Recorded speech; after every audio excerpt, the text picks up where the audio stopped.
तो hello students, आज हम पढ़ने जा रहे हैं एक नया चैप्टर जिसका नाम है एल्डिहाइड, कीटोन एवं कार्बोक्सिलिक अम्ल। तो आज हम इसके भाग 1 से शुरू करेंगे। तो चलिए इसे शुरू करते हैं। तो आज हम क्या पढ़ने वाले हैं? तो आज हम पढ़ेंगे इसकी भूमिका व कार्बोक्सिलिक एसिड और जो एल्डिहाइड और कीटोन थे इनके हम सामान्य सूत्र भी देखेंगे। तो चलिए इसकी भूमिका से शुरू करते हैं। तो सबसे पहले मैं आपको बताना चाहूंगा कि कार्बोनिल समूह क्या होता है। तो कार्बोनिल समूह एक कार्बनिक कार्यात्मक समूह है जो कार्बन द्विआवन से बना होता है। द्विआवन क्या होता है? द्विआवन मैं आपको बता दूं। या देखिए, एक कार्बन परमाणु है, एक ऑक्सीजन परमाणु। तो इन दोनों के बीच में जो दो लाइन खींची हुई है इनसे आप समझ जाइए कि यह द्विआवन है। द्विआवन मतलब इसे इंग्लिश में डबल बॉन्ड कहते हैं। तो यह द्विआवन से बना होता है। देख लीजिए आप, कार्बन और ऑक्सीजन के बीच में द्विआवन है। यह हमारे कार्बोनिल समूह का ही चित्र है।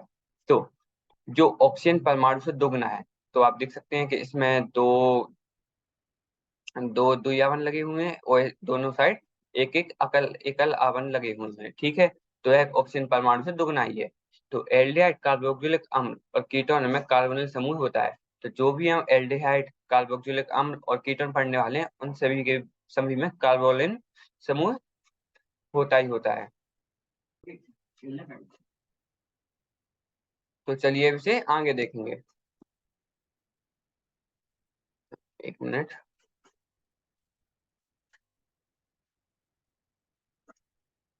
तो सबसे पहले हम देखेंगे एल्डिहाइड के बारे में। तो एल्डिहाइड क्या होता है कि एल्केन एल्केन के अंतिम कार्बन से जुड़े दो हाइड्रोजन परमाणुओं को एक ऑक्सीजन परमाणु द्वारा विस्थापित करने पर जो कार्बनिक यौगिक प्राप्त होता है उसे एल्डिहाइड कहते हैं। इसे मैं आपको बताऊंगा ऐसे। पहले मैंने एक एल्किन ले लिया। एल्किन क्या होता है? जब कार्बन कार्बन से जुड़ा होता होता है उसकी एक चेन बनी होती है, उसे हम एल्किन कहते हैं। जैसे मैंने यह एल्किन ले लिया। तो अंतिम कार्बन से आप जानेंगे, ये रहे हमारे दोनों बीच के कार्बन, इन्हें हम बोलेंगे अंतिम कार्बन। जब इन अंतिम कार्बनों से इन अंतिम कार्बन से हम मैंने इसमें तीन हाइड्रोजन होते हैं। ठीक है। तीन हाइड्रोजन में से दो हाइड्रोजन निकाल दिया और एक ऑक्सीजन परमाणु जोड़ दिया। तो इसे मैं एल एल्डिहाइड बोल दूंगा। इसी तरह मैंने अगर पहले कार्बन परमाणुओं से दो हाइड्रोजन परमाणु निकाल दिए और एक ऑक्सीजन परमाणु जोड़ दिया तो उसे मैं एल्डिहाइड बोलूंगा। और आपको यह ध्यान रखना है कि हमें बीच के जो भी दो हाइड्रोजन परमाणु बचे हुए हैं उनमें से कोई भी हाइड्रोजन नहीं निकालना है। ठीक है। तो यहाँ पे एल्डिहाइड क्या होता है ये आपको समझ में आ गया होगा। तो अब देखेंगे, यह प्रदर्शित करता है कि एल्डिहाइडों में कार्बोनिल समूह कार्बन और हाइड्रोजन से बना होता है। तो यहाँ से आप लास्ट में देख सकते हैं कि हमें मिल गया सी, उसमें द्विआवन से लगा हुआ O और एक लगा हुआ मैं एच। और इसमें मैं किसी भी साइड आर लगा सकता हूँ। ठीक है। तो यहाँ से यह जो भी हमें समूह मिला है यह कार्बोनिल समूह ही है। तो यहाँ से मैं आप देख सकते हैं कि एल्डिहाइड में मुझे कार्बोनिल समूह मिल गया है। ठीक है। अब इसे आगे देखेंगे। तो आगे एक एल्डिहाइड का मैंने बना दिया है और उसका एक उदाहरण भी दिया गया है। तो आप देख लीजिए, यह रहा मेरे एल्डिहाइड का समूह। एल्डिहाइड का समूह है। यहाँ पे आर आर भी आर कोई भी कार्बन चेन हो सकती है, यहाँ पे लगा दी गई है। जैसे आर की जगह मैंने इस उदाहरण में लगाया है CH3 CH3 लगाया है और इसका नाम क्या है? एसिटिल्डिहाइड। तो यहाँ पे मुझे एक कार्बोनिल समूह दिया गया था। कार्बोनिल समूह में मैंने आर आर कोई भी कार्बन चेन थी जो मैंने CH3 लगा दी और उससे बन गया एसिल्डिहाइड। ठीक है।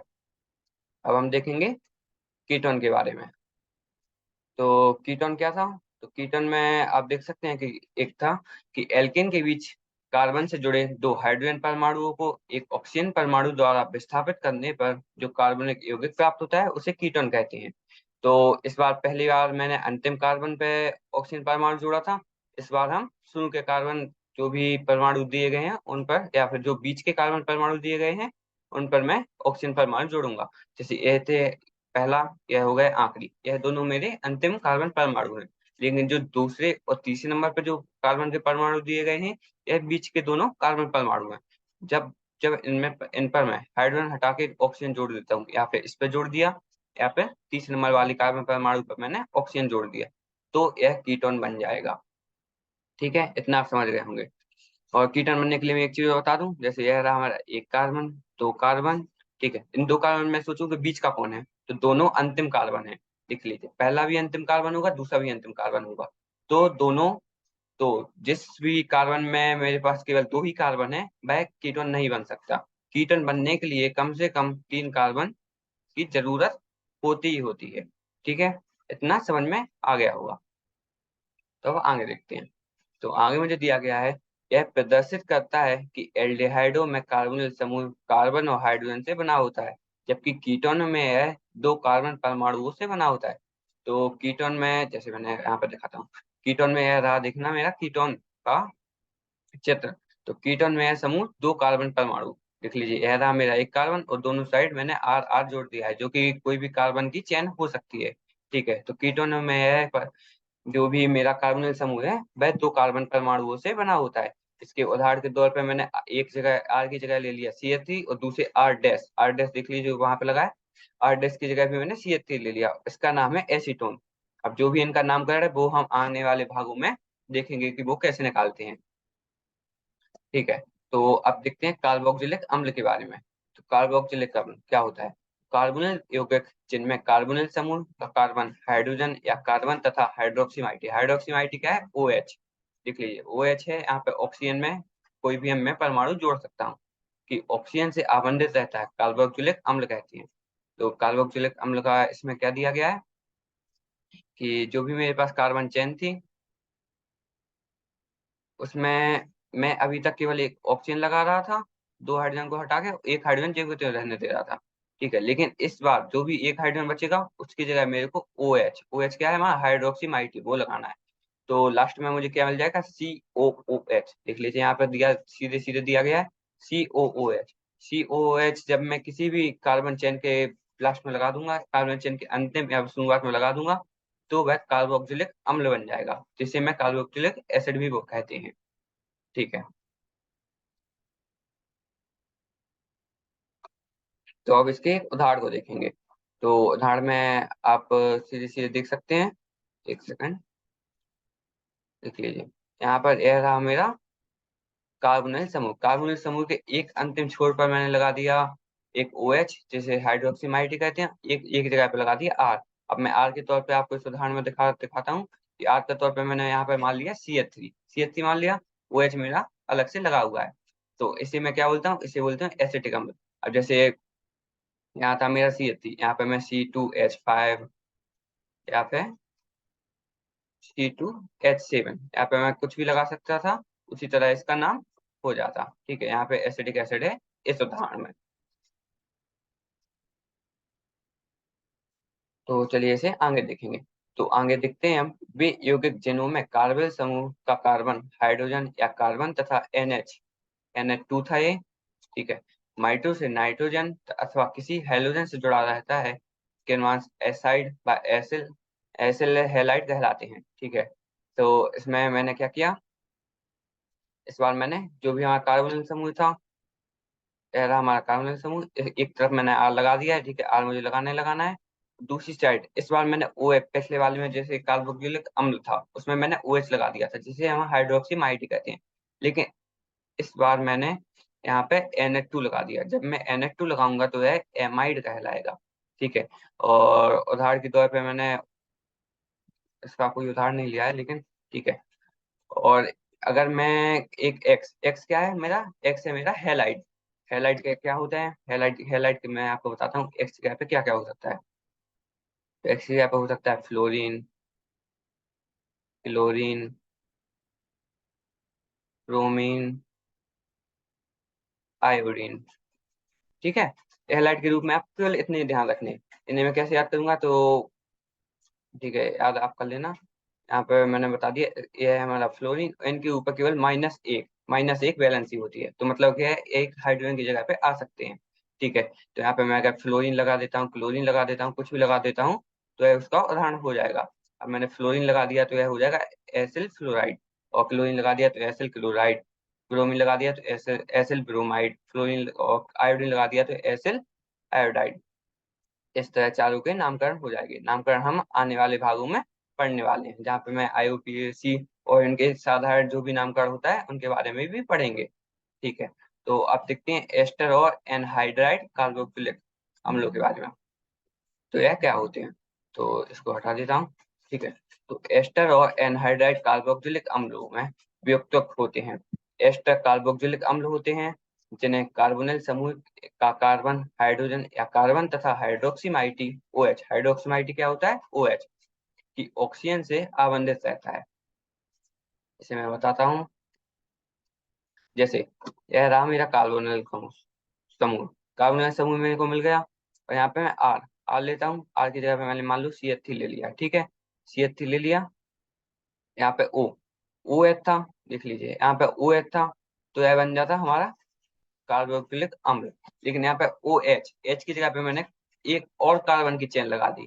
ठीक है, जब मैं एक और कार्बन की चेन लगा देता हूँ तो इसका यह बन जाएगा हमारा ईस्टर। ठीक है, जब भी यह बन जाएगा हमारा ईस्टर, ईस्टर बन जाएगा।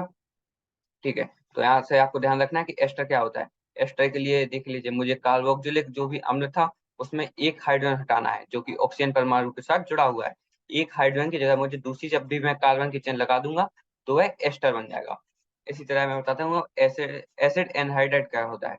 एसिड एनहाइड्राइड में भी देख लिए ज्यों के त्यों, लेकिन इस बार मैंने यहाँ पे ऑक्सीजन की जगह पे जो भी कार्बन था उस कार्बन परमाणु की जगह दूसरा दूसरा आप देख लीजिए, इस साइड भी आप देखेंगे तो यह कुछ जाना पहचान लग रहा है। यह क्या है, यह भी हमारा कार्बोक्सिलिक अम्ल में से मैंने एक हाइड्रोजन हटा दिया है। देख लीजिए यहाँ पे जो भी मेरे O के साथ H जुड़ा हुआ था और इस O के साथ जो भी H जुड़ा हुआ था, इन दोनों हाइड्रोजन को मैंने हटा दिया, यहाँ से हटा दिया। ठीक है, और इस O से लेकर O को जोड़ दिया। तो ऑक्सीजन ऑक्सीजन के बीच में जो भी एकल बंध बनेगा, ठीक है, एकल आबंध बनेगा, उन्हीं से मेरा एसिल एनहाइड्राइड बन जाएगा। तो यहाँ पे दो कार्बोनिल समूह हैं, दोनों के मैंने हाइड्रोजन हटा दिया है और ऑक्सीजन ऑक्सीजन में एकल आबंध बना दिया है, जिससे मुझे एसिड एनहाइड्राइड मिल जाएगा। और ईस्टर में मैंने क्या किया, एक हाइड्रोजन को हटा के कोई भी दूसरी कार्बन की चेन लगा दी, जिससे मुझे ईस्टर मिल गया। ठीक है, तो इसे तेज कर देता हूँ। ठीक, ओके। तो आज हमने इसकी भूमिका पढ़ चुके हैं। तो भूमिका में आपको सबसे पहले इन तीनों के जो भी सामान्य सूत्र थे वो याद जरूर रखने हैं। ठीक है, सामान्य सूत्र सबके मैं एक बार बता देता हूँ। जैसे सामान्य सूत्र में था, जैसे पहले मैं देखूंगा एल्डिहाइड के बारे में। तो एल ये रहा हमारा एल्डिहाइड के लिए। यहाँ पे मैं बताऊंगा कीटोनों के बारे में। फिर हम बात करेंगे कार्बोक्सिलिक अम्ल के बारे में। ठीक है, तो एल्डिहाइड में क्या था, एल्डिहाइड में जो भी अंतिम अंतिम कार्बन थे, जैसे यह रहा पहले का कार्बन, यह रहा आखिरी कार्बन, और जो बीच के कार्बन है उनसे हमें कोई लेना देना नहीं है। तो इसमें भी आप देखेंगे कि 3 हाइड्रोजन परमाणु जुड़े होते हैं और आखिरी कार्बन में भी 3 हाइड्रोजन परमाणु जुड़े हुए होते हैं। तो 3 हाइड्रोजन परमाणु की जगह 2 हाइड्रोजन परमाणु मैं निकाल दूंगा, तो यहाँ पे एक ऑक्सीजन परमाणु जुड़ सकता है। और मान लो मैंने और यहाँ पर भी एक ऑक्सीजन परमाणु जुड़ सकता है, दोनों की जगह एक ऑक्सीजन परमाणु जुड़ सकता है। ठीक है, और जब यहाँ पर मैं 2 हाइड्रोजन को हटा के ऑक्सीजन परमाणु जोड़ दूंगा तो यह मेरा एल्डिहाइड बन जाएगा। एल्डिहाइड आपको समझ में आ गया हो। अब मैं बात करूंगा कीटोन की। कीटोन क्या होता है, कीटोन में हमें अंतिम कार्बन से कुछ लेना देना नहीं है। ठीक है, अंतिम कार्बन से लेना देना नहीं है। जो बीच के दोनों कार्बन है उनमें से अगर इसमें भी मान लो 2 हाइड्रोजन होंगे, इसमें भी 2 हाइड्रोजन होंगे, क्योंकि यहाँ पे दोनों हाइड्रोजन के साथ एकल एकल आबंध को बना चुका है, तो फिर 2 ही हाइड्रोजन हो सकते हैं। तो इसमें से जो 2 हाइड्रोजन होंगे या फिर इसमें से जो 2 हाइड्रोजन होंगे, वहां पर अगर मैं एक ऑक्सीजन परमाणु तो लगा देता हूँ 2 हाइड्रोजन को निकाल के, तो वह बन जाएगा कीटोन। ठीक है, तो कीटोन का भी सामान्य सूत्र पता चल गया होगा। अब हम देखते हैं कि कार्बोक्सिलिक अम्ल का सामान्य सूत्र कैसे निकलता है। तो इसमें हमें क्या करना है, किसी भी कोणीय किसी भी कोणीय कार्बन परमाणु के पास आना है, और उसमें देख लीजिए क्या करना है। इसमें पहले तो 2 हाइड्रोजन को हटाकर मैंने एक ऑक्सीजन को लगा दिया, ऑक्सीजन परमाणु लगा दिया है। और एक हाइड्रोजन जो भी बचा है उसको हटाकर उसमें भी एक OH, जिसे मैं हाइड्रोक्सीमाइड बोलते हैं, वो लगा देंगे। तो यह बन जाएगा हमारा कार्बोक्सिलिक अम्ल का भी सामान्य सूत्र।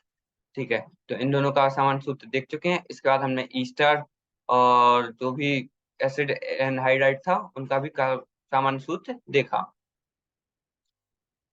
ठीक है, तो आपको मैं इन तीनों का याद जरूर रखना है। और ईस्टर एमाइड, एसिल हैलाइड और ईस्टर और एसिड एनहाइड्राइड था, इनका भी सामान्य सूत्र देखा, इनको भी आपको याद जरूर रखना है। ठीक है, तो आज हम भूमिका और सामान्य सूत्र जो भी हमारे जरूरी जरूरी एलिमेंट थे उनके कंप्लीट कर चुके हैं। तो आगे हम क्या पढ़ेंगे, तो आगे हम पढ़ने वाले हैं भूमिका। भूमिका में हम देखेंगे कि जो भी हमारे ऑर्गेनिक में जैसे कंपाउंड्स हैं कि एल्डिहाइड, कीटोन, कार्बोक्सिलिक अम्ल, यह कहाँ पाए जाते हैं। उसके बाद हम देखेंगे कार्बनिक यौगिकों का नामकरण एवं संरक्षण। नामकरण में हम आईयूपीएसी देखेंगे कि उनका नामकरण कैसे होता है, और उनका सामान्य नाम भी देखेंगे। ठीक है, तो आज के लिए बस यही लेक्चर यहीं पे खत्म करते हैं। धन्यवाद।